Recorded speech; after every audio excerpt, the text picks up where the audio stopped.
ప్రభునందు ప్రియమైనటువంటి దేవుని సంగమా, ప్రభువైన యేసుక్రీస్తు నామానికి మహిమ ఘనత ప్రభావం కలుగును గాక. ఈ భయంకరమైన కడవరి దినాల్లో, దుర్దినాల్లో మనం ఉంటుండగా ఇంతవరకు ప్రేమగల దేవుడు కాపాడి తన ఉచిత కృపలో మనల్ని బలపరిచి మనందరినీ సజీవులు సంకల్పించాడు. అందరిని బట్టి చిన్న ప్రార్థన చేసుకుందాం. దయగల తండ్రి, పరిశుద్ధుడా, మీకు స్తోత్రం. మీరు ఎంతైనా నమ్మదగిన దేవుడు నాయనా, మాకు సరిపోయిన వాడు ఉన్నారు తండ్రి. ఈ భయంకరమైన కడవరి దినాలు ఉంటుండగా ఎంతవరకు మాకు తోడుగున్నారు. మృతుల గుంపులో కాకుండా సజీవుల సంఖ్యలో ఉంచారు. మీకు స్తోత్రం. ఈ ఉదయకాల సమయంలో ప్రభా, నీ మాటలు మేము ధ్యానం చేస్తుండగా నీ కృప మాతో ఉంచండి. మీరే నీ వాక్యం ద్వారా నాతో మాట్లాడండి. కేవలం వట్టివాడిని, మట్టివాడిని, దీనుడను, దరిద్రుని ప్రభు నన్ను జ్ఞాపకం చేసుకుని ప్రభా, ఆయన నా ద్వారా నీ మాటలు ప్రభు నీ బిడ్డలకు అందించండి. ఈ శాలను వారిని కూడా దీవించండి. యేసుక్రీస్తు శ్రేష్ఠనామంలో ప్రార్థన చేసి అడిగి వేడుకుని పొందుకుంటున్నాం పరమ తండ్రి, ఆమేన్. ప్రియులారా, మరి ఈ యొక్క ఉదయకాల సమయంలో దేవుని యొక్క నామాన్ని స్తుతిస్తూ ముందుకు సాగుదాం. దేవుని ఒక ఉద్దేశము, దేవునికి చిత్తము, ఆయన యొక్క ప్రణాళిక మానవుల పట్ల ఏమైందో, ఎలా ఉందో అన్న విషయాన్ని ప్రియులారా కొద్దిసేపు మనం వాక్యం ధ్యానం చేసుకుందాం. మరి అంతకన్నా ముందుగా ఈ లోకంలో అనేక శ్రమలు పొందినటువంటి ఒక భక్తుడు ఉన్నాడండి. ఆయన పొందిన శ్రమలు ఇంకెవరు కూడా పొందలేదు. మానవ జాతి చరిత్రలో ఆయన ఒక్కడే అన్ని శ్రమలు పొందుకున్నాడండి. ఇప్పటికే ఆయన ఎవరో మీకు తెలుసుండొచ్చు. ఆయనే ప్రియులారా దేవుడే అతని కొరకు ఒక సర్టిఫికేట్ ఇచ్చాడు. ఏమనంటే, ఇతడు చెడుతనాన్ని విసర్జించిన వాడని చెప్పేసి, భూమి మీద అతని వంటి వాడు వేరొకడు లేడని చెప్పేసి, యథార్థవంతుడని చెప్పి అనేక రీతులుగా యోబు గురించి ప్రియులారా దేవుడు మాట్లాడాడు. ఆ యొక్క యోబు గ్రంథంలో 12వ అధ్యాయంలో 10వ వచనంలో యోబు అంటున్నాడు కదా, జీవరాశుల ప్రాణమును మనుషులందరి ఆత్మలను ఆయన వశమునున్నవి కదా అంటున్నాడండి. జీవరాశుల ప్రాణము, మనుషులందరి ఆత్మలు. గమనించండి, ఇక్కడ మనకు రెండు కనబడుతున్నాయి. మొదటిగా చూస్తే ప్రాణం కనబడుతుంది, రెండోదికి చూస్తే ఆత్మ కనబడుతుంది. ప్రియులారా, ఈ మాట మాట్లాడింది ఎవరంటే యోబు అంటున్నాడు. ఈ మాట ఏ టైంలో మాట్లాడాడంటే, అతను మొత్తం క్షీణించిపోయాడు. అతనికి ఉన్నటువంటి 10 మంది బిడ్డలు చనిపోయారు. అతని ఆస్తి అంతా పోయింది. అతనికి ఉన్నటువంటి 3000 ఒంటెలు పోయినాయి, 7000 గొర్రెలు పోయినాయి, 500 జతల ఎడ్లు పోయినాయి, 500 ఆడగాడిదలు పోయినాయి. చివరకు తనకు కుష్టి వ్యాధి కూడా వచ్చిందండి. అలాంటి స్థితిలో ఆ యోబు అంటున్న మాట ఏంటంటే, ఆయన ఇక్కడ అంటున్నాడు కదా, 12వ అధ్యాయము 10వ వచనం చూస్తే, జీవరాశుల ప్రాణమును మనుషులందరి ఆత్మలను ఆయన వశంలో ఉన్నవి. ప్రియులారా, అక్కడ చూస్తే జీవరాశుల ప్రాణము, మనుషులందరి యొక్క ఆత్మలు. ప్రియులారా, జీవరాశులంటే మానవుల కన్నా ముందుగానే, మనకన్నా ముందుగానే జీవరాశుల్ని ఆయన తయారు చేశాడండి. జీవరాశులను తయారు చేసిన విధము, మనల్ని తయారు చేసిన విధం చూస్తే అసలు ఎలాంటి పొందిక లేదు. ప్రియులారా, ఈ భూమి మీద కోట్లాది కోట్ల జీవరాశులని ఒక పండితుడు అంటాడు కదా, 84 లక్షల జీవరాశులు ఉన్నాయని చెప్పేసి. అయితే ఇలాంటి జీవరాశుల ప్రాణమును, మనుషులందరి ఆత్మలను ఆయన వశంలో ఉన్నవి. ప్రియులారా, ఇక జీవరాశుల్ని దేవుడు నోటి మాట ద్వారా అవునుగా కని పలికిన వెంటనే కోట్లాది కోట్ల జీవరాశులైనాయండి. అలాగే ఎగిరే పక్షులు కలిగినవి, ప్రాకే పురుగులు కలిగినవి, అలాగే జలచరాలు కలిగినవి. సృష్టిలో ప్రతిదీ కూడా తన మహాతరుని నోటి మాట వలన కలిగేశాడని దేవుడు. అయితే మనల్ని, లేక నిన్ను, నన్ను, లేక సృష్టిలో మానవుల్ని, మొట్టమొదటి మానవుడు ఆదాముని అయితే ఆయన ఆదాము కలుగునుగా కనలేదు, కానీ ఆయన మట్టి తీసి బొమ్మ చేసి, బొమ్మకి అవయాలు ఏర్పాటు చేసి, ఆ యొక్క బొమ్మ నాసికారంధ్రములో ఆయన తన యొక్క జీవ ఆత్మను ఓదగా మనుషుడు జీవించే ప్రాణి అయ్యాడు. దేవునికి స్తోత్రం. ఇది బైబిల్ చెప్పే మాట. ఇది దేవుడు చెప్పే మాట. అయితే ఇక్కడ చూస్తే యోబు అంటాడు కదా, జీవరాశుల ప్రాణము, మనుషులందరి యొక్క ఆత్మలు ప్రియులారా, ప్రాణం ఉంటేనే బ్రతికేది, ప్రాణం పోతే ఎవరు కూడా బ్రతకం. కానీ అయితే జీవరాశులకి మనకున్నటువంటి ఆ యొక్క సంబంధం లేక జీవరాశులకి మనకున్నటువంటి ఆ యొక్క తేడా చూస్తే, దేవుని నోట్లోంచి గాలి మాత్రము లేక మాట వచ్చి ఆయన అవి కలుగునుగా కనుక కలిగినవి.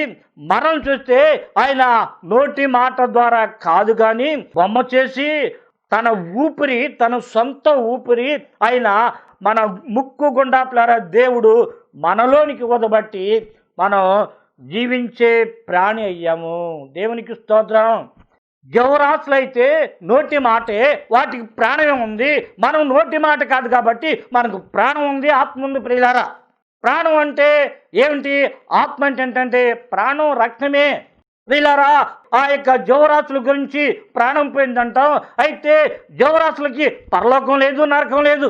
జీవరాశులు చనిపోతే వాటి యొక్క ప్రాణం గాల్లో కలిసిపోద్ది, లేక జీవరాశులు చనిపోతే వాటి ప్రాణం ప్రియులారా ఆ గతించిపోయే గాల్లో కలుస్తుంది. కానీ అయితే మనం చనిపోతే మాత్రం మన ఆత్మ గాల్లో కలవదు, మన ఆత్మ వృధాగా పోదు, మన ఆత్మ ఎప్పుడు కూడా జీవించుంటుంది. మనం చనిపోతే మన ఆత్మ శాశ్వతంగా ఉంటుంది. మన సావు మనకి ముగింపు కాదు, కానీ మన సావు మనకి ప్రారంభం. ప్రియులారా, ఆత్మ ఏంటి మరి ప్రాణం ఏంటని చూస్తే, ప్రాణం పోయిన తర్వాత ఎవరం కూడా పిల్లల బ్రతకం.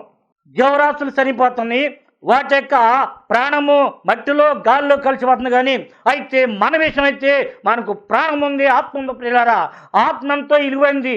ఎలాగంటే ఆయన తన యొక్క నోటి ఊపిరి మనకు ఊదినందువలన ఆ ఊపిరి మనలో ఉంది. ఆలోచించండి, మన ఊపిరి పీల్చినప్పుడు వచ్చే శబ్దము, ఊపిరి విడిచినప్పుడు వచ్చే శబ్దం ఏంటో తెలుసా?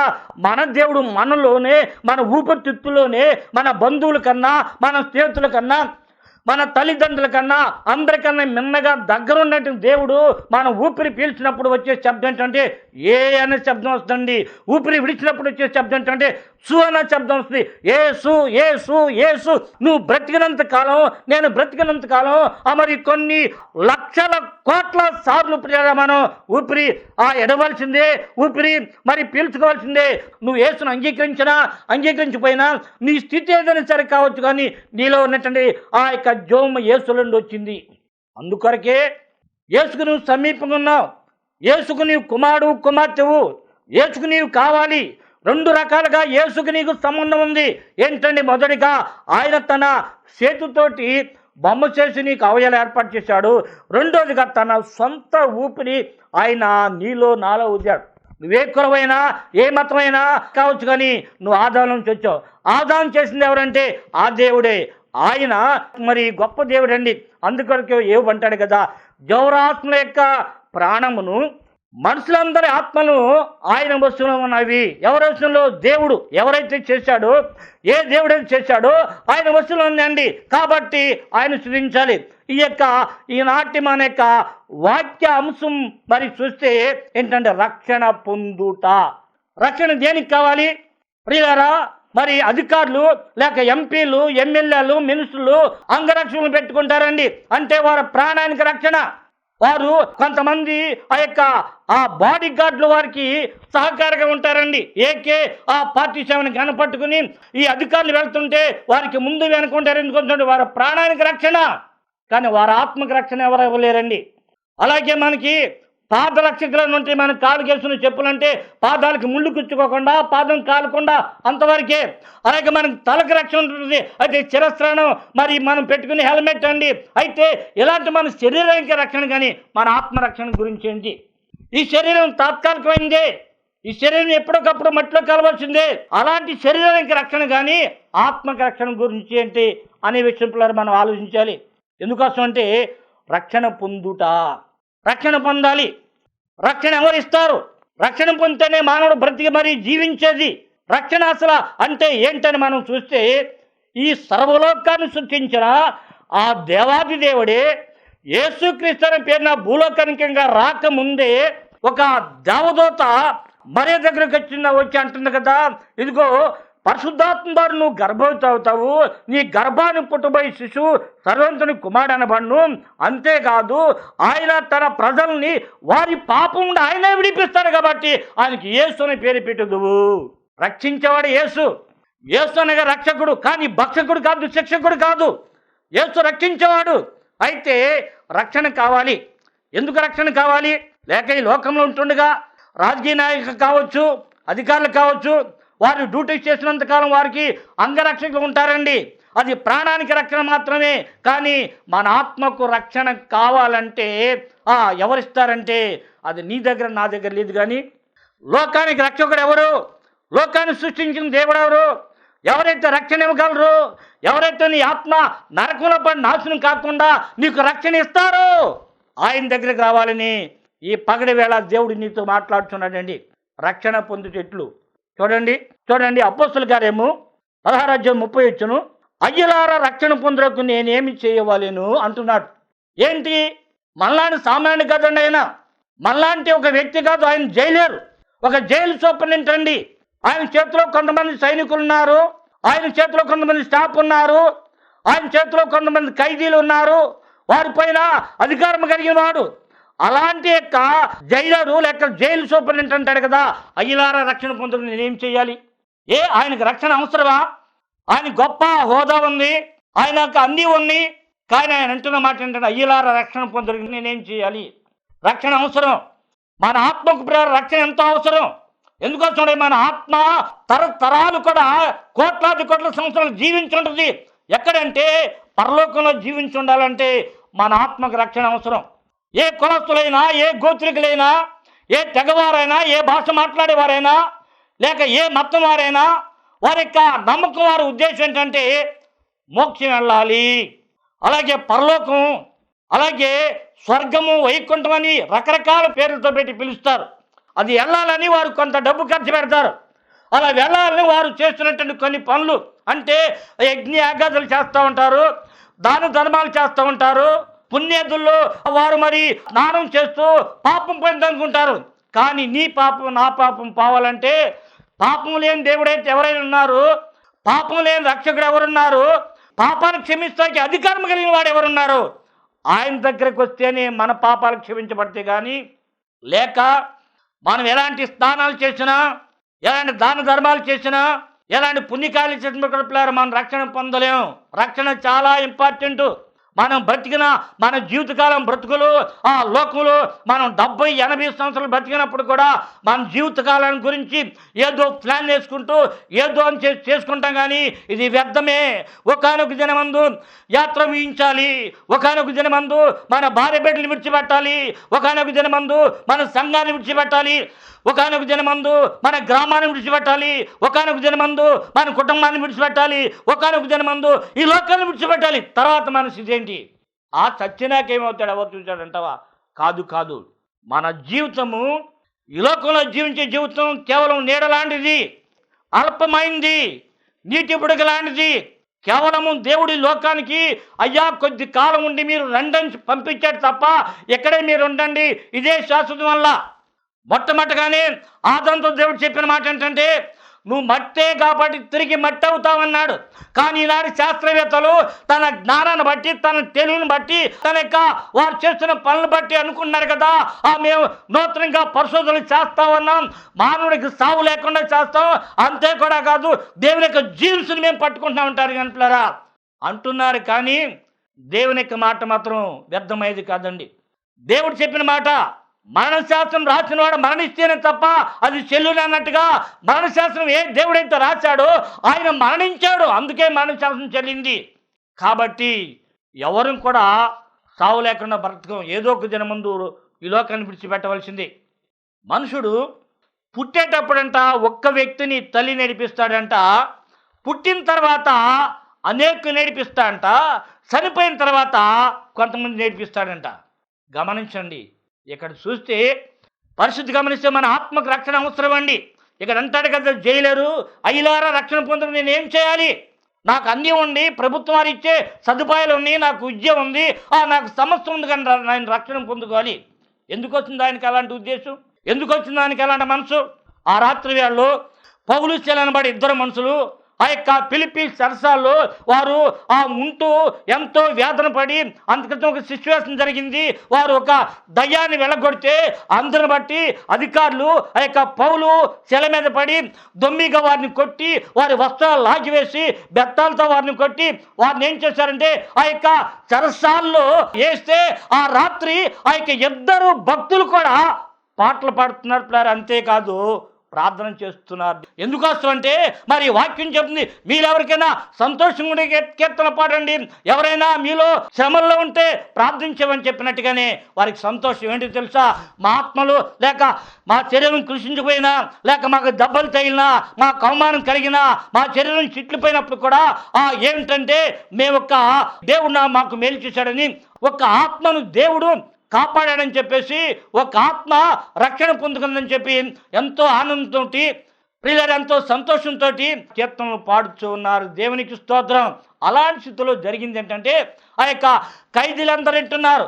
వారు అనుకున్నవచ్చు, వీళ్ళేంటి వీరికి ఎంతో శ్రమలు కలిగింది, వీరిని కొట్టారు, తిట్టారు, అవమానపరిచారు, వస్త్రాలు పెరికివేశారు, ఒళ్ళంతా కొట్టారు, ఎందుకు ఇలాంటి పాడుతున్నారని వారు అనుకుండొచ్చు. అయినప్పుడు కూడా వారు కీర్తనలు పాడుతుంటే ఖైదీలు వింటున్నారు. అంతే కూడా కాదు, వారు ప్రార్థన చేస్తున్నారు. ఒక గొప్ప కార్యం జరిగినందుకు గాను, ఒక దురాత్మను వెళ్ళగొట్టినందుకు గాను సంతోషంగా కీర్తన పాడుతున్నారు. అక్కడ మరి వారికి శ్రమ కలిగినందుకు గాను వారు ప్రార్థన చేస్తున్నారు. ఇలా ప్రార్థన చేస్తూ కీర్తన పాడుతుంటే మధ్యరాత్రి వేళ గొప్ప భూకంపం కలిగింది. అందరు బంధకాలు విడిపోయి అలాంటి స్థితిలో జరిగింది ఏంటంటే చూడండి, ఖైదీలు కొంచెం అవకాశం ఇస్తే చాలండి పారిపోతారు కదా.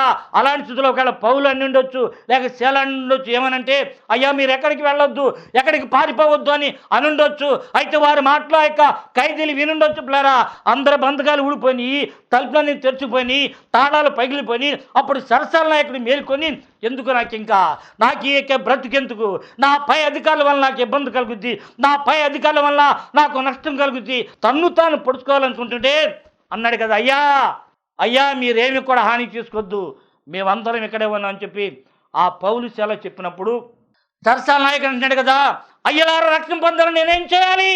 ఒక రాత్రే మార్పు వచ్చిందండి, నేను రక్షణ పొందాలి, మీకులాగా ఆ కష్టాల్లో, నష్టాల్లో, ఆపదలో సంతోషంగా ఉంటే నేనేం చేయాలంటే వారు చెప్పిన మాట ఏంటంటే ప్రభువుని యేసునందు విశ్వాసించుము, అప్పుడు నీవు నీ ఇంటి వారు రక్షణ పొందుదురు. అవును ప్రియులారా, మనం రక్షణ పొందాలంటే, స్వర్గపురం వెళ్ళాలంటే మనం చేసే ఏ మంచి పని వాళ్ళని వెళ్ళలేం.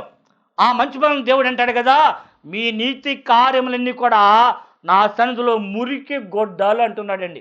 నీతి కార్యాలు చేస్తే అవే మురికి గొడ్డలు అయితే ఇంకా ఏ కార్యాలు చేసే పరలోకి వెళ్తాం? ఎవరు కూడా వెళ్ళలేరు పరలోకం.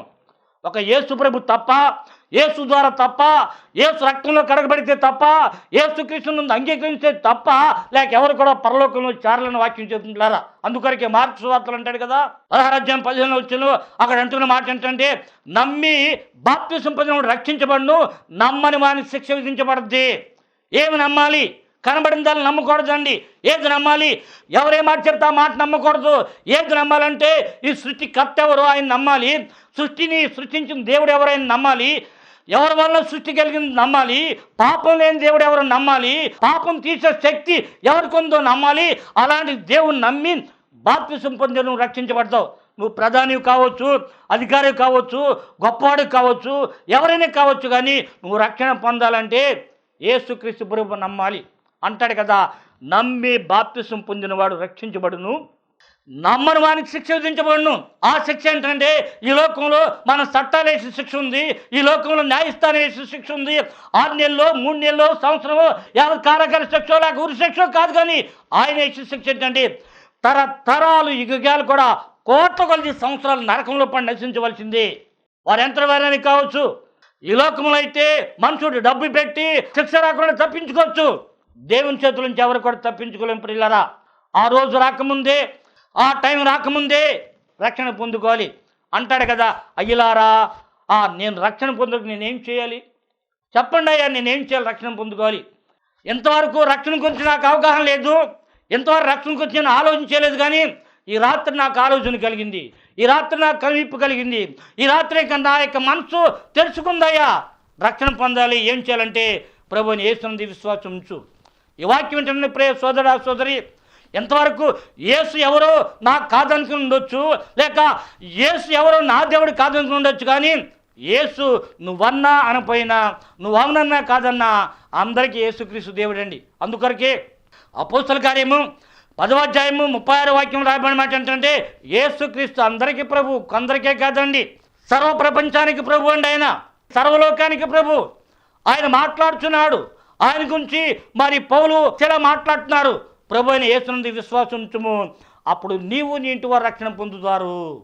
అవునండి, మనం యేసునందు విశ్వాసించుకొని రక్షణ పొందుకుంటాం. యేసే రక్షణకర్త, యేసే రక్షించే దేవుడు. మన ఆత్మకు రక్షణ ఎంతో విలువైంది. ఈ లోకం శాశ్వతం కాదు, ఏది కూడా శాశ్వతంగా ఈ లోకంలో ఉండేది కాదు, కానీ మన ఆత్మకు ఆ రక్షణ ఎంతో విలువైంది. ఆ విలువైనటువంటి రక్షణ మనం పోగొట్టుకుంటూ, విలువైన రక్షణ మనం నిర్లక్ష్యం చేస్తూ ఉంటే ఎవరు కూడా పిల్లలు మనం తప్పించలేరు, ఎవరు కూడా మనకు సహాయం చేయలేరు, ఎవరు కూడా మనం తప్పించలేరు. ఒకానొక దినం రాబోతుంది. ఆ దినమందు మన బంధుమిత్రులు కానీ, మన స్నేహితులు కానీ, మన ధనధాన్యాలు కానీ, మన జ్ఞానం కానీ, మన డబ్బు కానీ మనల్ని కాపాడదు. వాక్యం చెప్తుంది, ఉగ్రత దినమందు ఆస్తి ఎక్కడికి రాదు. నీకు నాకున్న ఆస్తి ఈ లోకంలో మనం బ్రతుకున్నందుగా ఉన్నంతకాలం కొంతవరకు ఉపయోగం, కానీ ఈనాడు కరోనా వైరస్ వలన కోట్ల మందికి కరోనా వైరస్ వచ్చింది, లక్షలు చనిపోయారు. వారికి ఏమి లేక, డబ్బు లేదా, జ్ఞానం లేదా, తెలివి లేదా, అన్నీ ఉన్నాయి. ఏమి లేదంటే దేవుని యొక్క కాపుదల వారికి లేదు, దేవుని యొక్క సెలవు వారికి లేదు. ఏంటో తెలుసా, వాక్యం చెప్తుంది, మనుషుడు రొట్టె వల్ల మాత్రమే కాదు అంటే, నువ్వు ఆడే ఔషధులను బట్టి కానీ, లేక మరి నువ్వు మరి తింటున్న ఆహారాన్ని బట్టి కానీ రక్షణ పొందగలేవు, కానీ నా నోటి మాట నీకుంటే, నా ఆజ్ఞ ఉంటే, నా సెలవు ఉంటే మాత్రం నువ్వు బ్రతుకుతావని దేవుడు ఏనాడు చెప్పాడని. చూడండి, మనం చదువుకున్నాం కదా, ఎవరు మనం రక్షణ పొందుతామంటే, ఇక్కడ అపోస్తలుల గారి 4వ అధ్యాయం 12వ వాక్యంలో వ్రాయబడిన మాట ఏంటంటే, మరి ఏ నామము రక్షణ కలగదు, మనము ఈ నామములే మనం రక్షణ పొందగలిగిన, కానీ ఆకాశం కింద మనసులో ఇవ్వబడిన మరి ఏ నామమున రక్షణ కలగదు. ఈ నామాన్ని రక్షణ పొందాలండి. యేసు అనగా రక్షకుడు, యేసు గొప్ప పరిశుద్ధుడు, యేసు పాపం లేని దేవుడు. ఆనాడు ఉన్నటువంటి అధికారులతో, శాస్త్రులతో, పరిచయాలతో, ఆనాటిగా మానవ జాతితో ఆయన మాట్లాడే మాట ఏంటంటే, నాలో పాపం ఉందని మీరు ఎవడు స్థాపిస్తాడన్నాడు. ఆయన ఒక్క మాట సవాల్ చేశాడు. కానీ నాలో పాపం ఉందని ఎవరు స్థాపిస్తాడని కలిగిన వారు లోకంలో ఆ యేసు తప్ప ఎవరు కూడా లేరండి. ఎవరైనా ఉన్నారా? యేసు ఒక్కడే సజీవుడు. యేసే పాపం లేని దేవుడు అండి. యేసే మనకు సహాయం చేసేవాడు. యేసు ఉంది విశ్వాసం. చూద్దాం, చివరి దినాల్లో ఉన్నాం ప్రియులారా, మనం కడవరి కాలంలో ఉన్నాం, దుర్దినాల్లో ఉన్నాం. మన ఆత్మకు రక్షణ ఎంతో ముఖ్యమైనది. మరి ఈ లోకంలో వాటిని మనం చూస్తూ మన ఆత్మకు రక్షణ మనం పోగొట్టుకుంటే తరతరాలు, కోట్ల కొద్ది సంవత్సరాలు నరకంలో పడి నశించవలసిందే. ఎంతో భయంకరం. ఆ నరకంలో పాటలు పడలేం, భయంకర స్థితి అండి. ఆ నరకంలో పడ మనం చనిపోకుండా ఉండాలంటే, లేక నరక యాత్ర మరి చెందకుండా ఉండాలంటే యేసును అంగీకరించాలి, యేసునామాన్ని బట్టి బాప్తిసం పొందుకోవాలి. యేసునామములో రక్షణ పొందితే అప్పుడు నీవు నీ కుటుంబం రక్షించబడింది. అంతేగాని మన జ్ఞానము, మన తెలివి, మన ధనధాన్యాలను బట్టి మనం కాపాడబడవండి. యేసును అంగీకరించండి. యేసు మీతో మాట్లాడుతున్నాడండి. యేసు గొప్ప దేవుడు అయినప్పుడు కూడా మనల్ని ప్రేమతో పిలుస్తున్నాడు. ఆ యేసు వైపు చూద్దాం. యేసయ్య మీకు, మీ కుటుంబాలకి, మీ బిడ్డలకు, మీకు కలిగిన సమస్తానికి ఆయన కృప తోడుగుండి నడిపించునుగాక. ప్రియులరా, మరి గమనించండి, మా కొరకు కూడా మీరు ప్రార్థన చేయండి. మాది కృత్యుని మండలం పాచ్యపురం. అలాగే ఎపిసోడ్ల ముందు కొనసాగినట్లుగా మా కొరకు ప్రార్థించండి, సహకరించండి. ఒకవేళ మీకు ఆత్మ ప్రేరేపిస్తే దీని కొరకు స్పాన్సర్ చేయండి. చిన్న ప్రార్థన చేసుకుందాం. దయగల తండ్రి, పరిశుద్ధురా, మహోన్నతురా, మీకు స్తోత్రాలు దేవా. మా మంచి దేవుడు, మా గొప్ప దేవుడు, మా రక్షకుడు ప్రభా, మీకు స్తోత్రం. ఇంతవరకు మా బ్రతుకుల్లో మీరు తోడుగున్నారయ్యా. అవును ప్రభా, నా తండ్రి, జీవరాశుల యొక్క ప్రాణము, మనుషులందరి ఆత్మలు నీ యొక్క వశంలో ఉన్నాయి ప్రభు. నా తండ్రి, ప్రాణమైతే గాల్లో కలిసేది, ఆత్మ అయితే నా తండ్రి సావలేదు ప్రభా. అలాంటి ఆత్మకు రక్షకుడుగా నువ్వు వచ్చావు ప్రభా, మీకు స్తోత్రం. ఏ నామం కూడా రక్షణ పొందలేము, ఏ నామం రక్షణ పొందాలంటున్నాడు భక్తుడు. ఆయన అవును ఆయన, నీ నామం రక్షణ పొందాలి ప్రభా. ఇలా రక్షణ పొంద నేను ఏం చేయాలంటున్నాడు తండ్రి. నీ నామాన్ని బట్టి రక్షణ పొందుతాం ప్రభా. అలాగే ప్రతి బిడ్డని నేను తెలుసుకుని ఇక నామాన్ని బట్టి రక్షణ పొంది కృప దాచండి. నీ కృప, దీవెన, భద్రత, కాపుదల ప్రతి ఒక్కరి నుంచి నడిపించండి.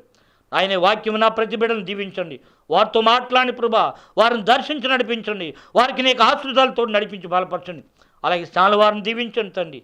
ఈ భయంకరమైన కడవ దినాలు ఉంటుండగా ప్రతి బిడ్డకు నీ రక్షణ, నీ భద్రత, నీ కాపుదల తోడుగా నడిపించండి. అన్ని విషయాలు కూడా బలపరిచి మేర్చండి.